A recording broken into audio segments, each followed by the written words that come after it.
معزز و محترم سامعین کرام، آج کی ہماری گفتگو کا موضوع سخن ہے جسمانی صحت کے طب نبوی کی روح میں اور شریعت کی روح سے اصول و ضوابط۔ اسلام ایک مکمل ضابطۂ حیات ہے۔ حضور صلی اللہ تعالی علیہ وسلم نے جہاں ہمیں بہت سے مسائل کا حل بتایا، وہاں ایک انسان کے جسم کی صحت کے اصول بھی عطا کیے۔ قرآن و سنت اس بات کی دلیل ہے۔ اللہ تعالیٰ ارشاد فرماتا ہے، هو الذی انزل علیک الکتاب، وہی اللہ ہے جس نے آپ پر کتاب نازل کی۔ منہ آیات محکمات ہن ام الکتاب، اس میں کچھ آیتیں محکم ہیں، ظاہراً ہیں، واضح حکم رکھنے والی ہیں، اور کچھ متشابہ ہیں۔ لہذا اگر ہم قرآن و سنت پہ غور کریں تو بے شمار جو ہمیں اصول اسلام نے عطا کیے، وہاں طبی نقطہ نگاہ سے ہر بندے کو مختلف بیماریوں سے بچنے کے لیے طب نبوی ہمارے لیے بہترین رہنما ہے۔ صحیح بخاری حدیث کا نمبر 847، آقا علیہ الصلوۃ والسلام فرماتے ہیں، ما انزل اللہ من داء، اللہ نے ایسی کوئی بیماری اتاری نہیں ہے، الا انزل لہ شفاء، مگر اس کے لیے شفا نازل فرمائی۔ کوئی ایسی بیماری نہیں اتاری کہ اس کے لیے شفا نہ اتاری ہو، اللہ نے ہر بیماری کے لیے شفا بھی عطا کی۔ اسلام نے جسمانی صحت کے اصول کے لیے علاج سے زیادہ احتیاطی طبی تدابیر کو اپنانے کا حکم دیا ہے۔ اسلام حفظان صحت پر زور دیتا ہے۔ اسلام کی جملہ تعلیمات کا آغاز کس سے ہوتا ہے؟ طہارت سے، پاکیزگی سے، اور حفظان صحت کے اصولوں میں پہلا قدم اور پہلا اصول طہارت ہے، پاکیزگی ہے۔ صحیح مسلم حدیث کا نمبر 118، آقا علیہ الصلوۃ والسلام فرماتے ہیں، الطہور شطر الایمان، صفائی ایمان کا جز ہے، لازمی جز ہے۔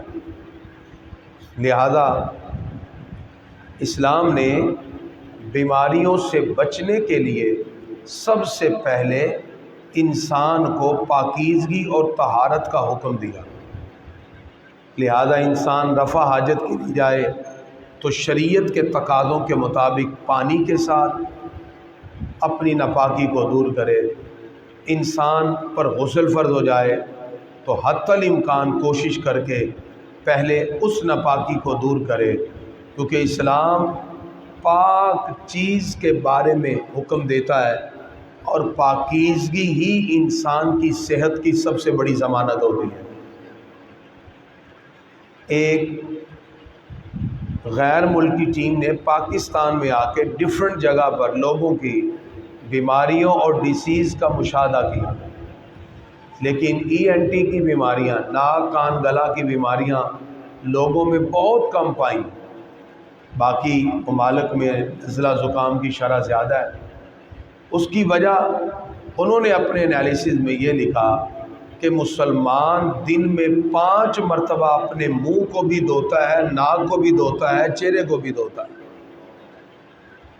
اللہ تعالیٰ نے نماز سے پہلے حکم دیا، فاغسلوا وجوہکم وایدیکم الی المرافق وامسحوا برؤوسکم وارجلکم الی الکعبین۔ فرمایا چہرے کو دھو لو، ہاتھوں کو کوہنیوں سمیت دھو لو، سر کا مسح کرو، پاؤں کو ٹخنوں سمیت دھو لو۔ تو لہٰذا حفظان صحت کے ذریعے اصولوں میں سے روزمرہ زندگی کے انسان چلتے پھرتے جو جراثیم اس کے ساتھ لگ جائیں، جیسے ہی وضو کرتا ہے اللہ تعالیٰ وہ سارے کے سارے ظاہری جراثیم اس سے دور کر دیتا ہے۔ ظاہری جراثیم تو دور ہوتے ہی ہیں۔ آقا علیہ الصلوۃ والسلام فرماتے ہیں جب وضو کرتے ہو تو ناخنوں کے ذریعے جتنا پانی بہتا ہے اللہ گناہوں کو بھی دھو کے نکال دیتا ہے، گناہ بھی صاف ہو جاتے ہیں بندے۔ تو گرامی حضرات، جب بندہ 5 مرتبہ دن میں وضو کرے، منہ میں پانی ڈالے، کلی کرے، اور روزہ نہ ہو تو غرارہ کرے، ناک میں پانی، تو جراثیم کدھر نہیں۔ تو اسلام نے ہمیں حفظان صحت کے اصول اپنانے کا حکم دیا، اور پھر انسان کی بیماری کی وجوہات میں کھانے کا بہت عمل دخل ہے۔ اسلام نے ہمیں بیلنس لائف گزارنے کا حکم دیا ہے۔ رسول اللہ صلی اللہ علیہ وسلم کی ایک حدیث 1000 سے زیادہ اس کی ڈائمنشن بنتی ہیں، چھوٹی سی حدیث ہے۔ نبی کریم صلی اللہ علیہ وسلم فرماتے ہیں ما اعلی من اقتصد، جس نے میانہ روی اختیار کی وہ کبھی محتاج نہیں ہوگا۔ یعنی جس نے اپنی لائف میں بیلنس اختیار کیا، کھانے پینے میں، سونے جاگنے میں، زندگی کے تمام معاملات میں بیلنس جس نے لے لیا تو اللہ تعالیٰ اس کو زندگی کے اندر راحتیں راحتیں عطا فرما دیتا۔ کھانے پینے میں عدم احتیاط سے بیماریاں شروع ہو جاتی ہیں۔ اشیاء خورد و نوش میں سب سے پہلا کام کیا ہے؟ ہاتھ۔ آقا علیہ الصلوۃ والسلام فرماتے ہیں برکت الطعام الوضوء قبلہ والوضوء بعدہ، جامع ترمذی کی حدیث کا نمبر 7، سنن ابی داؤد حدیث کا نمبر 172۔ کھانے سے پہلے اور بعد میں دونوں وقت ہاتھ دھونا باعث برکت ہے۔ برکت اپنی جگہ ہے، لیکن جب انسان ہاتھ کو دھوتا ہے وہ آنے والی کئی بیماریوں سے محفوظ ہو جاتا ہے۔ اس لیے ہاتھ دھونے کے بعد کسی کپڑے سے صاف نہ کریں، اگر نہ کپڑے سے خشک کریں گے تو پھر جراثیم ہاتھ میں لگ سکتے ہیں۔ ہاتھ کو دھوئیں رسول اللہ صلی اللہ علیہ وسلم کی تعلیمات کے مطابق۔ اس لیے فتاوی ہندیہ میں ہے لا یمسح یدہ قبل طعام بالمندیل لیکون اثر الغسل باقیہ وقت العقل۔ اور میں جب آپ ہاتھ دھو کے کھائیں گے ایک تو بیماریاں دور ہوں گی، دوسرا رسول اللہ صلی اللہ علیہ وسلم کا طریقہ اپنائیں گے، اللہ برکت سے بیماریوں کو بھی آپ سے دور کر دے گا۔ نبی کریم صلی اللہ تعالی علیہ وسلم کی زندگی سے آج ہم جسمانی صحت کے اصول پہ بات کر رہے ہیں۔ رسول اللہ صلی اللہ علیہ وسلم کا کھانا کیسے تھا؟ حدیث میں آتا ہے، سنن دارمی کی حدیث کا نمبر 24، کان نبی صلی اللہ علیہ وسلم یاکل بثلاث اصابع ولا یمسح یدہ حتی یلعقھا۔ آقا علیہ الصلوۃ والسلام 3 انگلیوں سے کھاتے، اور سرکار انگلیوں کو چاٹے بغیر ہاتھ صاف نہیں فرماتے تھے۔ نبی کریم صلی اللہ علیہ وسلم کا عمل 3 انگلیوں کے ساتھ کھانے کا ہوتا، اس لیے کھانے کے بعد پھر آقا علیہ الصلوۃ والسلام ہاتھ کو دھو دیتے۔ یاد رکھیے گا، اگر کسی شخص نے ہاتھوں پہ چکنائی لگی ہوئی ہے اسی حال میں دھوئے بغیر سو جائے تو اس کے لیے نقصان ہے۔ اسی لیے نبی کریم صلی اللہ تعالی علیہ وسلم نے فرمایا اذا استيقظ احدكم من نومه، اگر بندہ کوئی سو کر اٹھے تو پھر وہ اپنے ہاتھ کو کسی برتن میں نہ ڈالے جب تک کہ 3 مرتبہ اس کو نہ دھوئے، کیونکہ اس کو کیا پتا لا یدری این باتت یدہ، اس کے ہاتھ نے رات کدھر گزاری ہے۔ ہاتھ سوتے ہوئے کہیں بھی لگ سکتا ہے۔ آقا علیہ السلام نے فرمایا اب یہ نہیں کہ بندہ صبح اٹھے اور دیکھے نہیں سحری میں ٹائم تھوڑا جلدی جلدی کھانا شروع کر دے، پہلے ہاتھ کو دھوئے پھر کھائے۔ پانی میں ڈالنے سے منع کیا۔ اس دور میں چونکہ برتن میں پانی ہوتا تھا۔ نبی کریم صلی اللہ علیہ وسلم نے جسمانی صحت کے یہ اصول ہمیں عطا کیے تاکہ ہم صحت مند زندگی کے ساتھ اللہ کی عبادت بھی کر سکیں۔ تو گرامی قدرات، جس وقت پانی پیا جائے آقا علیہ الصلوۃ والسلام نے اس میں سانس لینے سے منع کیا۔ صحیح بخاری حدیث کا نمبر 841، قال رسول اللہ صلی اللہ علیہ وسلم اذا شرب احدکم، جب کوئی شخص پانی پیے، فلا تنفس فی الاناء، تو وہ برتن میں سانس نہ لے۔ نبی کریم صلی اللہ علیہ وسلم نے سانس برتن میں لینے یا پھونکنے سے منع کیا، پھونک نہ ماری جائے۔ سرکار دو عالم علیہ الصلوۃ والسلام کی ہر بات میں حکمت شامل ہوتی ہے۔ نبی کریم صلی اللہ علیہ وسلم جب پانی پیتے آپ کبھی بھی اس میں سانس نہیں لیتے تھے۔ گرامی حضرات، اسی طرح نبی کریم صلی اللہ علیہ وسلم کی سب سے پسندیدہ چیز بہت سی ہیں، ان میں سے ایک مسواک ہے۔ کبھی آپ نے سوچا اس مسواک کے پسند ہونے میں حکمت کیا ہے؟ دانتوں کی صفائی تاجدار حکمت صلی اللہ علیہ وسلم کی بصیرت کا بہترین شاہکار ہے۔ آقا علیہ السلام فرماتے ہیں طہروا افواہکم، اپنے منہ صاف رکھا کرو۔ اور آج میڈیکل نے سرچ کیا ہے کہ دانتوں کی خرابیوں کی وجہ سے یا دانت صاف نہ کیا جائے تو معدے اور سٹمک کے اندر ڈیفرنٹ ڈیسیز پیدا ہو جاتی ہیں، بہت سی بیماریاں پیدا ہو جاتی ہیں۔ صحیح بخاری حدیث نمبر 122 فرمایا لولا ان اشق علی امتی، اگر مجھے اپنی امت پر بوجھ محسوس نہ ہوتا لامرتہم بالسواک مع کل صلاۃ، تو ہر نماز فرمایا۔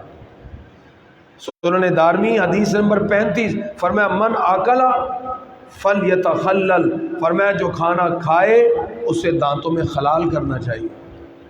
دانتوں کے اندر ذرات ہیں، لوگ ایسے ہی سو جاتے ہیں، تو پھر کیا ہوگا؟ آہستہ آہستہ بیماریاں، منہ کی بیماریاں، معدہ، لوگ کہتے ہیں کریمی صاحب معدہ ٹھیک ہی نہیں ہو رہا۔ ٹھیک کدھر سے ہو؟ آپ نے رسول اللہ صلی اللہ علیہ وسلم کے فرمان پہ تو عمل ہی نہیں کیا۔ فرمایا خلال کی جائے۔ اور اس کے بعد اگر آپ دیکھیں اسلام کی ہر بات میں کوئی حکمت شامل ہے۔ اگر ہم نماز کی بات کریں، نماز اگرچہ کفر اور اسلام کے درمیان فرق ہے، لیکن آج فزیو تھراپی کے ماہر کہتے ہیں کہ جیسے ڈیفرنٹ انداز میں ورزش کے طریقے بتائے جاتے ہیں، اللہ نے ہمیں اپنی بارگاہ میں جھکنے کا طریقہ بھی بتایا، اور اس سے رب قدوس نے جسمانی صحت کی بہت سی چیزیں بھی بندے کو عطا فرما دی۔ اس لیے فرمایا جب نماز پڑھو تو سستی سے نہ پڑھو۔ اللہ تعالیٰ نے منافقوں کی مذمت کی، وَإِذَا قَامُوا إِلَى الصَّلَاةِ قَامُوا كُسَالَىٰ، جب وہ نماز میں کھڑے ہوتے ہیں تو سستی سے، اس لیے تعدیل ارکان کی بات کی۔ اور سنن ابن ماجہ حدیث نمبر 225 میں ہے اِنَّ فِي الصَّلَاةِ شِفَاء، لو بھی جو بندہ کہتا ہے میری بیماری ٹھیک نہیں ہو رہی، وہ 5 وقت وضو کر کے نماز شروع کر دے، اللہ اسے شفا عطا فرما دے۔ انسان کے لیے میڈیکلی بہت سی چیزوں میں آسانی ہے۔ انسان کے جسم میں کولیسٹرول کی مقدار 150 سے 250 ملی گرام کے درمیان ہوتی ہے۔ کھانے کے بعد ہمارے خون میں اس کی مقدار اچانک بڑھ جاتی ہے۔ کولیسٹرول کو جمنے سے پہلے تحلیل کرنے کا آسان طریقہ کیا ہے کہ لوگوں نے سحری کہی ہے جا کے سو جائیں تو کولیسٹرول جم جائے گا۔ جب آپ کھانا پینے کے بعد اللہ کی بارگاہ میں گردن جھکاتے ہیں، نماز پڑھتے ہیں، اللہ رب العزت اس کے ذریعے کولیسٹرول کی زیادہ تر مقدار کو آپ کے جسم میں حل کرنے میں معاونت فرما دیتا ہے۔ اسی کے ذریعے آپ کے کولیسٹرول کا لیول برابر ہو جائے گا۔ اس لیے گرامی حضرات، نبی کریم صلی اللہ تعالی علیہ وسلم فرماتے ہیں اذیبوا طعامکم بذکر اللہ والصلاۃ، معجم الاوسط حدیث کا نمبر 4949، سرکار فرماتے ہیں اپنی خوراک کے کولیسٹرول کو اللہ کی یاد اور نماز کی ادائیگی سے حل کر لو۔ اللہ کی یاد سے اور نماز سے اس کو حل کر لو، یہ سرکار دو عالم علیہ السلام نے 1400 سال پہلے ارشاد فرمایا ہے. لوگ آج کلسٹرول پہ بحث کر رہے ہیں اور آج تحقیق کر رہے ہیں. اسی لیے گرامی حضرات، اگر آپ نماز میں دیکھیں ہاتھ اٹھائیں، اس کے اندر قیام کریں، رکوع میں جائیں، سجدے میں جائیں، اللہ نے عبادت کو پورا ہی ہماری صحت کی ضمانت بنا دی. اب طب نبوی میں رسول اللہ صلی اللہ علیہ وسلم کا عمل کیا ہے؟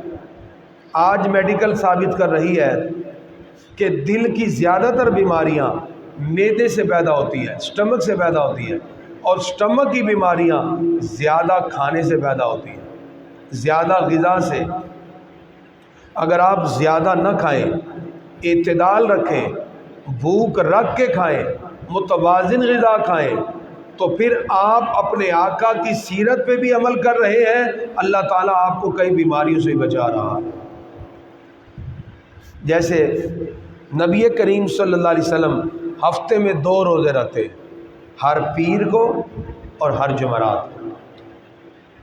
لو جی، اب آپ ہفتے کے اندر 4 دن ناشتہ بھی کر رہے ہیں، دوپہر کو بھی کھا رہے ہیں، شام کو بھی کھا رہے ہیں. 2 دن ہفتے میں آپ ڈائٹنگ پہ آ جائیں، روزہ رکھ لیں. سرکار کی سنت بھی ہے. دیکھیے اللہ تعالیٰ 4 دن کے کھائے ہوئے کھانے کے جتنے معاملات ہیں، پروردگار روزے کی برکت سے اس کے مضر اثرات کو آپ کی باڈی سے ختم کر دے گا. ڈفرنٹ بیکٹیریا پیدا ہوں گے اور ڈفرنٹ پروٹین سے آپ کے جسم کو اور طاقت ملے گی. رسول اللہ صلی اللہ علیہ وسلم آپ کی طب نبوی پہ عمل بھی ہو جائے گا. اسی طرح جو چیزیں کیلوریز سے مشتمل ہیں، چکنائیوں سے زیادہ انسان بلڈ پریشر اور ڈائبٹیز کے ڈفرنٹ بیماریوں میں مبتلا ہو جاتا ہے. اللہ تعالیٰ فرماتا ہے سورہ اعراف آیت نمبر 31، کلوا واشربوا ولا تسرفوا، فرمایا کھاؤ پیو، ضائع نہ کرو، انہ لا یحب المسرفین، اللہ اسراف کرنے والوں کو پسند نہیں کرتا. مومن کے بارے میں اور کافر کے بارے میں کیا کہا؟ صحیح بخاری حدیث کا نمبر 812، فرمایا ان المؤمن یاکل فی معی واحد، مومن ایک آنت سے کھاتا ہے، والکافر یاکل فی 7 امعاء، اور کافر 7 آنتوں سے کھاتا ہے. حدیث میں موجود ہے، یعنی مومن اتنا ہی کھاتا ہے جتنی ضرورت ہے. اور کنز المال کی حدیث ہے، حدیث کا نمبر 44029، آقا علیہ الصلوۃ والسلام کی حدیث ہے، ان اللہ یبغض الاکل فوق 7، اللہ بھوک سے زیادہ کھانے والے کو نفرت کی نگاہ سے دیکھتا ہے. حدیث میں موجود ہے، اللہ نفرت کرتا ہے اس بندے سے جو بھوک سے بھی زیادہ کھائی جا رہا ہے. اور اسی طرح گرامی حضرات حدیث میں آتا ہے، سنن ابن ماجہ حدیث کا نمبر 248، اکثر الناس شبعا فی الدنیا اطولہم جوعا یوم القیامہ، جو شخص دنیا میں جتنا زیادہ پیٹ بھر کے کھائے گا، قیامت کے دن اتنا ہی لمبا عرصہ اسے بھوکا بھی رہنا پڑے گا. یعنی دنیا میں یہ افزان صحت کے اصول ادا کر دیے. اور نبی کریم صلی اللہ علیہ وسلم نے فرمایا کہ معدے کو 1/3 حصے کے لیے چھوڑ دو. یہ نہ ہو کہ آپ کھانے پینے میں ہی سارا بیماریوں کو اپنے ساتھ لگا لو. زیادہ کھانا ڈائبٹیز کا بندہ پیشنٹ بن جائے گا. لبلبے کے ہارمون یعنی اندرونی رطوبت انسولین کی کمی کی وجہ سے انسان کے لبلبے کو زیادہ کام کرنا پڑتا ہے اور انسولین کی کمی ہو جاتی ہے. بار بار ایسے کریں گے، لبلبے کے خلیے تھک جائیں گے، کام کرنا چھوڑ دیں گے. انسولین کی کمی کا بڑا سبب زیادہ کھانا ہے اور کھا کے سو جانا. آپ جانتے ہیں کہ ڈائبٹیز ام المراض ہے، ام الامراض اسے کہتے ہیں. اسی کی وجہ سے بلڈ پریشر، فالج، دل کے سارے مرض ہیں. تو ڈائبٹیز سے بچنے کے لیے کیا سب سے پیارا عمل ہے؟ جو کھائیں ہضم کریں اور کھائیں بھی تھوڑا. رسول اللہ کی سنت پہ بھی عمل ہو رہا ہے، اللہ آپ کے جسم کو صحت یابی عطا فرما دیتا ہے. زیادہ کھا لیں یا کھا کے سو جائیں، اس کو ہضم نہ کریں، آپ بیماریوں کی دکان اپنے جسم میں پال رہے ہیں.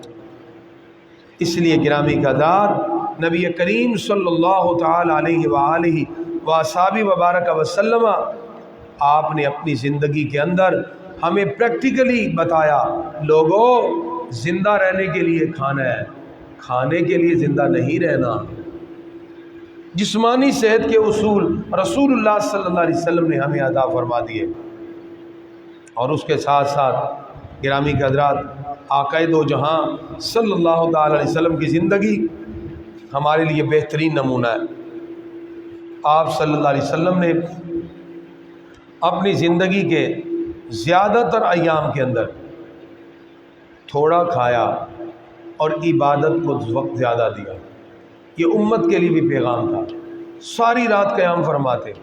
حضرت عائشہ صدیقہ عرض کرتی ہیں، اللہ نے تو آپ کے صدقے آپ کے اگلے پیچھوں کو معاف فرما دیا، اتنا لمبا قیام نہ کیا کریں کہ آپ کے تو پاؤں سو جاتے ہیں۔ نبی کریم صلی اللہ علیہ وسلم فرماتے ہیں، کیا میں اپنے رب کا شکر گزار بندہ نہ بنوں؟ نبی کریم صلی اللہ علیہ وسلم نے واضح کیا کہ وہ بندہ اللہ کا شکر گزار بندہ بن جاتا ہے جو رب قدوس کے حکم کے مطابق اپنی صحت کے اصولوں کو مد نظر رکھتا ہے۔ اب آج کی گفتگو کا خلاصہ کیا ہے؟ اسلام مکمل ضابطہ حیات ہے۔ رسول اللہ صلی اللہ علیہ وسلم کی زندگی کو کسی بھی اینگل سے دیکھیں وہ ہمارے لیے رہنما ہے۔ آقا علیہ الصلوۃ والسلام کی زندگی کا مقصد ہماری رہنمائی بھی تھا۔ اگر انسان صحت مند ہوگا تو عبادت کرے گا۔ آپ بیمار ہیں، آپ کے روزے چھوٹ جائیں گے۔ آپ بیمار ہیں، آپ کی نماز چھوٹے گی، یا نماز میں تو ہوں گے لیکن لطف ہی نہیں آئے گا۔ اس کا مطلب ہے آپ کی عبادت کا انحصار کس پر ہے جی؟ آپ کی صحت پر۔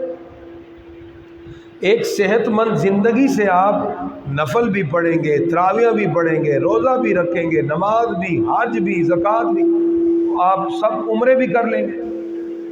صحت مند زندگی سے یہ انسان ساری باتیں کر لیتا ہے۔ اس کا مطلب ہے رسول اللہ صلی اللہ علیہ وسلم نے ہمیں ایک صحت مند زندگی گزارنے کا خوبصورت طریقہ عطا کیا، اور آج آپ دیکھ رہے ہیں جس کثرت کے ساتھ بیماریاں بڑھ رہی ہیں، ڈائبٹک پیشنٹ کی کثرت سے تعداد ہے، اور ڈائبٹک پیشنٹ کی بنیادی وجہ ایک تو زیادہ کھانا اور دوسرا کھا کے سو جانا، اس کو ہضم نہ کرنا۔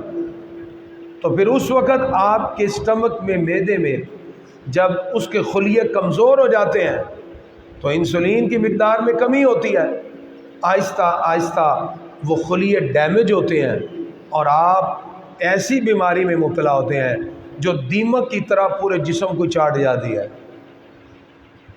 رسول اللہ صلی اللہ علیہ وسلم نے اپنی پوری زندگی جس انداز سے ہمارے سامنے گزاری، آپ صلی اللہ علیہ وسلم اکثر فاقے میں ہوتے، آپ نے جو کی روٹی استعمال کی۔ کبھی آپ گھر میں جو، اس کے ساتھ تھوڑی سی گندم بھی ملا لیں، اس کے ساتھ آپ تھوڑی سی چوکر ملا لیں، یہ چیزیں سنت ہے۔ جو کی روٹی کبھی کھا لیں۔ اس سے کیا ہوگا؟ زیتون کا تیل آقا علیہ السلام نے استعمال کیا، اور زیتون کو صحت مند زندگی گزارنے کا خوبصورت طریقہ بتایا۔ شہد کے بارے میں بتایا، اور میں فیہ شفاء الناس، اس میں لوگوں کے لیے شفا ہی شفا ہے، لہذا شہد کا استعمال کیا جائے، اور نبی کریم صلی اللہ تعالی علیہ وسلم کی زندگی کے جو طریقہ کار تھے اس کو اپنایا جائے۔ پچھلے دنوں ہماری ڈفرینٹ اسکالر کے ساتھ میٹنگ تھی، جس میں میڈیکل ڈاکٹر بھی تھے اور ریسرچر بھی تھے۔ اس کے اندر یہ بات آئی کہ بعض لوگ روزے کے اندر ان کے لیے پرابلم ہے، کوئی ڈائبٹک پیشنٹ ہے، کوئی شوگر کے مریض ہے، تو انہوں نے ایک بڑا پیارا فارمولہ بتایا۔ انہوں نے کہا 3 چیزیں اگر آپ لے لیں، ہلدی، ملٹھی اور سونف، ان تینوں کو ملا کے صفو بنا لیں، سحری کھانے کے بعد 1 چمچہ لے لیں، اور افطاری کے بعد 1 چمچہ لے لیں، سارا دن بھی سکون سے گزر جائے گا، اور روزے میں آپ کو کسی قسم کی کوئی کیفیت پیاس بھی محسوس نہیں ہوگی۔ یعنی اس کا مطلب کہ انسان کوئی نہ کوئی طریقہ اپنا کر اللہ رب العزت کی رضا اور خوشنودی حاصل کر سکتا ہے۔ روزہ خود ایک بہت بڑی اللہ رب العزت کی نعمت ہے۔ روزہ خود بیماریوں کو ختم کرنے کا ایک بہت بڑا ذریعہ ہے۔ اس لیے جب آپ روزہ رکھتے ہیں، شروع کے روزوں کے اندر سب سے پہلے آپ کے لیے ڈیفرنٹ انداز میں روزے کا وقت گزارنا ایک مشکل ترین ہوتا ہے، لہذا روزے کے پہلے 5 دن آپ کو بھوک بھی لگے گی، چکر بھی آ سکتے ہیں، لیکن یہ آپ کے جسم کا وہ خوبصورت عمل ہے جو آپ کو بھوک عادی بنا رہا ہے پہلے 5 دن۔ اس کے بعد آپ کے جسم میں جتنی زائد چربی ہے پگھلنا شروع ہو جاتی ہے، ڈفرینٹ پروٹینز پیدا ہوتے ہیں، بیکٹیریا آپ کے جسم میں پیدا ہوتے ہیں۔ 10 روزے تک یہ حال رہتا ہے، 10 کے بعد آج 11واں روزہ ہے، اب آپ کے جسم کو بھوکا رہنے کا ایک عادی بنا دیا جاتا ہے، آپ عادی ہو جائیں گے۔ 20 روزے تک آپ مسلسل اس عادت میں رہیں گے، اور 21ویں روزے سے لے کے 30 روزے تک اب آپ کا بھوک سے توجہ ہٹ کر اللہ کی طرف لو لگ جاتی ہے، گویا کہ 1 مہینہ روزہ رکھ کے اللہ نے جسم کی ٹیوننگ بھی فرما دی، پروردگار نے اپنی بارگاہ کا قرب بھی ادا فرما دیا۔ تو روزہ جہاں ہمیں بہت سے روحانی فائدے دیتا ہے، وہاں جسمانی فوائد ہیں۔ ابھی میڈیکل سائنس نے کہا کہ روزہ رکھنے سے کینسر کی بیماری سے بندہ بچ جاتا ہے، جو جسم کے اندر ایکسٹرا فضلات ہیں روزے کی وجہ سے خارج ہو جاتے ہیں۔ اس لیے کوشش کریں اپنے جسم کو صحت دینے کے لیے طب نبوی کو اپنائیں، رسول اللہ صلی اللہ علیہ وسلم کی زندگی کے مطابق سادہ غذا کھائیں اور متوازن غذا کھائیں، اور اتنا کھائیں جتنی ضرورت ہو، اور پھر دیکھیں اللہ تعالیٰ آپ کو جسم کی صحت کے ساتھ ساتھ آپ کو ایک ایکٹیو ذہن اور آپ کی سوچ کے اندر ایک مثبت طریقہ پروردگار پیدا فرما دے گا۔ اب باری ہے آپ کے سوال کی۔ اچھا، اس دن وہ ایک مسئلہ بیان ہوا تو جو 2 مسئلے کی وجہ سے مکس ہو گیا۔ مسئلہ یہ بیان کیا گیا تھا کہ اگر کوئی بندہ جنازے میں شامل ہو لیکن لیٹ شامل ہو، اس کی 2 یا 3 تکبیریں رہ گئیں، تو ظاہری بات ہے جب امام اللہ اکبر کہے گا وہ شامل ہوگا، سلام پھیرنے کے بعد وہ اپنی 2 تکبیریں پڑھے گا۔ دوسرا مسئلہ کسی نے پوچھ لیا عید کا۔ عید میں جو تکبیریں ہوتی ہیں 3 پہلے ہوتی ہیں، ٹھیک ہے جی؟ تو اب وہاں ایک صاحب کے سوال سے دونوں مکس ہو گئے۔ انہوں نے کہا کہ ہم نے سنا ہے کہ جنازے میں شامل ہونے سے پہلے جتنی تکبیریں رہ جائیں پہلے اس کو کہو اللہ اکبر اللہ اکبر اللہ، پھر شامل ہو جاؤ۔ حالانکہ ایسا نہیں ہے، یہ مسئلہ عید کے لیے تھا، وہ جنازے کے لیے سمجھ گئے۔ اگر کسی بندے نے نماز عید کے لیے وہ آیا اور امام پہلی رکعت کی تکبیریں کہہ کے قرات شروع کر چکا ہے، اب وہ عید پڑھنے آیا ہے تو اس پر 3 تکبیریں پہلی رکعت میں واجب ہے، 3 دوسری رکعت میں واجب ہے۔ تو اب وہ یہ عید کا مسئلہ ہے، جنازے کا نہیں ہے۔ وہ پہلے کھڑے ہو کے کہے گا اللہ اکبر، ٹھیک ہے، ثنا پڑھ کے اللہ اکبر اللہ اکبر اللہ اکبر، چلو اب امام قرات کر رہا ہے، وہ امام کی قرات کو سنے گا۔ یہ مسئلہ کس کے لیے جی؟ عید کا۔ لیکن جنازے میں ایسا نہیں ہے، جنازے میں اس نے 2 رکعتیں یا 3 چھوٹ گئیں، شامل ہو گیا اللہ اکبر کہہ کے، اب جتنی رکعتیں رہ گئیں وہ سلام پھیرنے کے بعد ہے۔ اگر اس کو ڈر ہو کہ میں اگر اب 3 رکعتوں میں پہلے کے بعد ثنا پڑھوں گا، دوسرے کے بعد درود پڑھوں گا، تیسرے کے بعد دعا، تو یہ لوگ تو جنازے کو میت کو ہی اٹھا لیں گے، تو پھر وہ فوراً سلام پھیرنے کے بعد 3 بار کہہ دے اللہ اکبر اللہ اکبر اللہ اکبر، اس کا جنازہ ہو گیا۔ اور اگر اس کو پتہ ہے کہ ابھی لوگ دعا مانگ رہے ہیں، ابھی ٹائم ہے، تو پھر وہ اسی طرح ہاتھ باندھے باندھے اللہ اکبر، ثنا پڑھے اللہ اکبر، درود پاک پڑھے اللہ اکبر، اور ساتھ ہی دعا پڑھ دے، اس طرح اس کا جنازہ ٹھیک ہوگا۔ اب دونوں میں سمجھ آ گیا جی؟ جنازے میں شرکت کا طریقہ بعد میں اور ہے، نماز عید کا طریقہ اور ہے۔ وہ عید اور جنازے کا اس دن مکس ہو گیا ایک صاحب کے سوال کی وجہ سے۔ اب کوئی سوال ہے تو پوچھیے اسی قسم کا۔ گرامی قدرات، زکوٰۃ کا ایک مسئلہ سن لیجئے۔ اگر کسی بندے کے پاس ڈائمنڈ ہے، ہیرا، اور اس نے پہنا ہوا ہے، کیونکہ مرد کے لیے چاندی کی انگوٹھی 1 نگ کے ساتھ پہنا جائز ہے، ٹھیک ہے، جو 4.5 ماشے سے کم ہو، تو اگر اس نے 4.25 ماشے سے کم ہو، اگر اس نے وہ 1 ڈائمنڈ پہنا ہے، وہ اگر 1 کروڑ روپے کا بھی ہے تو ایک صاحب نے پوچھا کیا اس پہ زکوٰۃ ہے؟ تو اس پہ زکوٰۃ نہیں ہے جب تک کہ وہ اس کو بیچنے کی نیت نہ کر لے۔ اگر وہ اس ڈائمنڈ کو کہے گا میں نے بیچنا ہے، اب اس پہ زکوٰۃ ہوگی، وہ مال تجارت ہے۔ اگر پہنا ہوا ہے تو کسی پہنے ہوئے ڈائمنڈ پر نگ پر زکوٰۃ نہیں ہوتی۔ جی جی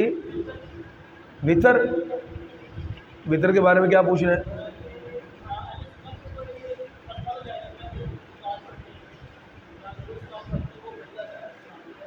اچھا بدعت، دیکھیں جی بات ایسے ہے، بدعت اسے کہتے ہیں ہر وہ نیا کام جو شریعت کے اصول سے ٹکرانے والا ہو۔ اگر کوئی ایسا نیا کام ہے جو شریعت کے اصول سے نہیں ٹکرا رہا، پھر وہ بدعت نہیں۔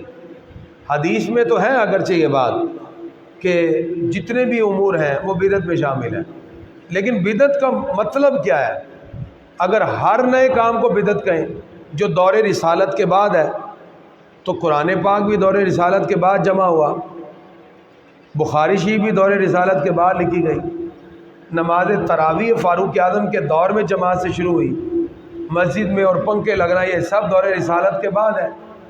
یہ بدعت کو ہم بدعت نہیں کہیں گے، یعنی بدعت دلالہ نہیں کہیں گے، یہ بدعت حسنہ ہے، یعنی وہ اچھا کام جو دور رسالت کے بعد شروع ہو لیکن ہو وہ ایسا جو شریعت کے اصول سے نہ ٹکرائے تو وہ جائز ہے۔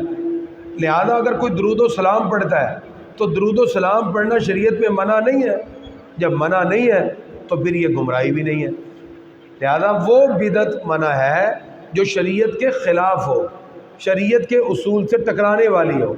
جیسے کوئی شخص کہے کہ ہم فجر کی 4 فرض پڑھیں گے، کوئی فرض ڈھائی دو، اب اس نے ایک نیا سلسلہ ہے، وہ بدعت میں آ جائے گا۔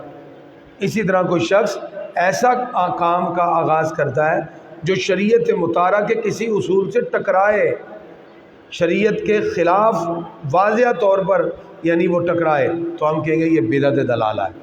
وگرنہ ویسے کوئی نیا کام، کوئی بندہ فجر کے بعد قرآن پاک اٹھا کے پڑھنا شروع کر دے، کوئی کہے جی دکھاؤ حدیث میں لکھا ہو کہ قرآن پاک فجر کے بعد پڑھنا جائز ہے، اور بھائی قرآن پاک کو اس انداز میں پڑھنے کا اگرچہ ذکر نہ بھی ہو، قرآن پاک پڑھنا تو جائز ہے نا، تو درود پاک پڑھنا تو جائز ہے، اس کو کسی وقت بھی پڑھ لے۔ لہذا یہ بدعت دلالہ میں نہیں ہے۔ آپ کا نماز جنازہ ہم مسجد میں اس لیے نہیں ادا کرتے کہ میت کے احوال جدا جدا ہیں، بعض مقام پہ ڈیتھ ہونے کے بعد بھی بلڈ جاری رہتا ہے، ہارٹ اٹیک کے جیسے پیشنٹ ہوتے ہیں۔ اب مسجد میں اگر میت لائی جائے تو مسجد کے کلین بھی بھر جائیں گے، ممکن ہے نجاست نکل آئے تو نجاست کی وجہ سے مسجد بھی بھر جائے گی، تو اس لیے مسجد کو اس کی ناپاکی سے محفوظ کرنے کے لیے جنازگاہ میں نماز پڑھی جاتی ہے۔ اسی طرح آقا علیہ الصلوۃ والسلام بھی مسجد نبوی سے باہر نکل کر جنت البقیع کے قریب آپ جنازہ پڑھاتے، اور یہی جنازگاہ اور عیدگاہ تھی جو رسول اللہ صلی اللہ علیہ وسلم کے دور میں مشترک تھی، وہیں عید پڑھتے تھے سرکار اور وہیں جنازے کی نماز پڑھتے تھے۔ اس لیے آج بھی دیہات وغیرہ میں عیدگاہ اور جنازگاہ باہر ہوتی ہے، اور باہر رکھنے کے یہی مقصد ہے کہ اس میں مسجد کے آلودہ ہونے کا اندیشہ نہیں رہتا، اس لیے ہم مسجد سے باہر جا کے جنازگاہ میں نماز جنازہ ادا کرتے ہیں۔ جی اور کوئی سوال؟ جی جی کون سی اذان؟ جمعے والے دن؟ جی جو حکم نماز کا ہے وہ ہے خطبے کا۔ جب آپ خطبے میں بیٹھتے ہیں تو جو حکم ہے نماز کا وہی حکم کس کا ہے جی؟ خطبے کا۔ خطبے نماز کے اندر ہمارے آقا کا نام آئے گا، آپ چومیں گے، درود پڑھیں گے۔ آپ نماز پڑھ رہے ہیں، امام کہتا ہے محمد الرسول اللہ، آپ نماز پڑھتے پڑھتے ہاتھ چومیں گے ایسے، تو بولے تو صحیح، دروشی پڑھیں گے، یہی نام آ جائے گا خطبے میں۔ خطبے کا وہی حکم ہے جو نماز کا۔ تو خطبہ سن رہے ہیں، نام آ گیا محمد رسول اللہ، آپ چومیں گے، درود پڑھیں گے؟ نہیں۔ اور جو خطبے کا حکم ہے وہی اذان کا ہے، جو خطبے سے پہلے اذان ہے، تو اس اذان میں اگر نام آئے گا تو آپ چومیں گے؟ نہیں۔ درود پڑھیں گے؟ نہیں۔ جو حکم نماز کا وہی حکم خطبے کا، جو حکم خطبے کا وہی حکم اذان کا ہے۔ جو اذان خطبے سے پہلے دی جاتی ہے وہ خطبے میں شامل ہے۔ ایک ہی حکم ہے ان تینوں کا، نماز کا، خطبے کا اور اذان کا۔ جی اور سوال؟ دعا آپ دل میں مانگے، ٹھیک ہے، جب درمیان میں امام بیٹھے تو آپ دل کے اندر دعا مانگ لیں، کوئی حرج نہیں۔ اور کوئی سوال؟ ہاں بالکل، امام جب دعا مانگ رہا ہے تو اس وقت امام کے ساتھ آپ بھی دعا مانگ سکتے ہیں۔ ہاں بالکل، دعا آپ کر سکتے ہیں خطبے کے دوران، درمیان میں جب امام بیٹھ جاتا ہے اس دوران آپ اپنی جتنی بھی دعائیں ہیں وہ مانگ سکتے ہیں۔ درمیان میں جب امام خاموش ہے آپ اپنی دعا مانگیں، اس وقت جو خطبہ نہیں پڑھا جا رہا۔ جب خطبے کے علاوہ بھی امام دعا مانگے تو آپ جب بھی مانگ سکتے ہیں، بالکل بالکل بولا جا سکتا۔ امام دعا مانگ رہا ہے، آپ اپنے دل میں یا کہہ کے دعا مانگے، یا اللہ مجھے بھی یہ عطا فرمائے، یہ بھی عطا، تو ٹھیک ہے، کی جا سکتی۔ بالکل بہتر تو یہ ہے کہ ہاتھ پھیلا کر، دامن پھیلا کر دعا مانگی جائے تاکہ عاجزی کا اظہار بھی ہو۔ اور کوئی سوال؟ نابالغ بچہ نماز تراویح نہیں پڑھائے گا، نابالغ بچہ نابالغ کی پڑھائے، بالغوں کی نہ پڑھائے۔ بالغ کو بالغ ہی پڑھائیں گے، نابالغ نابالغوں کی پڑھائے، وہ خود ہی جماعت کرا کے اپنی منزلیں پکی کر لیں۔ جو بچے چاہتے ہیں کہ نابالغ ہیں لیکن اپنی منزل بہتر جان رہے ہیں، وہ نابالغ بچے اکٹھے کریں، سب ان کے پیچھے پڑھ لیں۔ جی اور دعا ہے اللہ جی پھونک نہ مارے، نہیں منع کیا نا، ظاہری بات ہے آپ کے منہ کی پھونک کے ساتھ ڈفرینٹ چیزیں ہیں جو اس میں شامل ہو سکتی ہیں۔ آقا علیہ السلام کی ہر بات میں حکمت ہے، لہذا پھونک مار کے پانی وغیرہ کسی چیز میں نہیں پینا چاہیے۔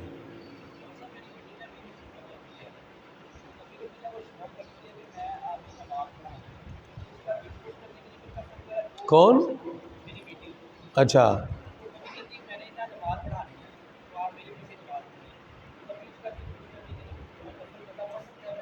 دیکھیں جی، اگر بچی نے قرآن پاک پڑھا ہے یا پھر وہ کہتی ہے تو بیٹی کے پیچھے خواتین کھڑی ہو جائے نا، اس کی ماں کھڑی ہو، اس کی کوئی سسٹر کزن، تو وہ بچیوں کے پیچھے کھڑے ہو کے اس کے حوصلہ افزائی کے لیے تو ٹھیک ہے، ٹھیک ہے، بیٹی کے پیچھے۔ تو ایسے نہیں ہے کہ عورت کی امامت میں پیچھے مرد کھڑا ہو جائے، اس کی قطعاً اجازت نہیں ہے۔ اگر عورت کی جماعت ہوگی تو ایک تو وہ آگے نہیں کھڑی ہوگی، عورتوں کی صف میں کھڑی ہوگی، اور عورتیں ہی اس کی مقتدی ہوں، تو اس طرح وہ نماز تراویح وغیرہ اگر پڑھانا چاہیں یا نفل پڑھانا چاہیں تو پھر اس طرح وہ پڑھ سکتی ہیں۔ عورت کے پیچھے عورت ہی ہوگی، مرد نہیں ہوگا۔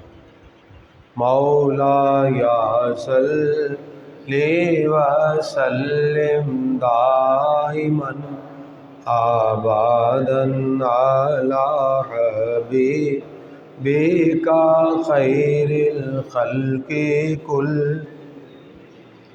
بسم اللہ الرحمن الرحیم، الحمد للہ رب العالمین،